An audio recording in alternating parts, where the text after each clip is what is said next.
Nakumpiska ang humigit kumulang kalahating milyong pisong halaga ng smuggled cigarettes mula sa isang sasakyan habang patuloy naman na tinutugis ng kapulisan ang dalawang individual na lulan ng naturang sasakyan sa barangay Inagawan, Puerto Princesa.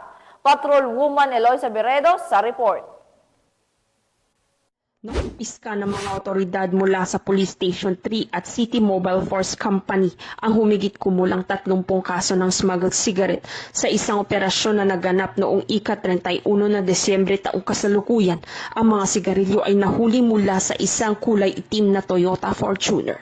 Ayon sa Philippine National Police, ang sasakyan ay galing sa sur at dumaan sa checkpoint sa Sitio Kamuning Barangay Inagawan Sub.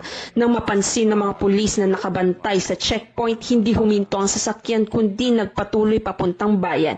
Agad nang inireport ito sa Police Station 3 upang harangin ang sasakyan. Subalit nang magkasalubong ito ng mga rumespondeng pulis, bigla itong umikot at bumalik sa direksyong sur. Iniwan ang sasakyan sa gilid ng kalsada habang tumakas ang dalawang sakay nito. Matapos ang insidente, tinipon ng mga pulis ang mga nakumpiskang smuggled cigarettes na tinatayang nagkakahalaga ng kalahating milyong piso. Ang mga item kasama ng Toyota Fortuner ay dinala sa Police Station 3 para sa karagdagang investigasyon.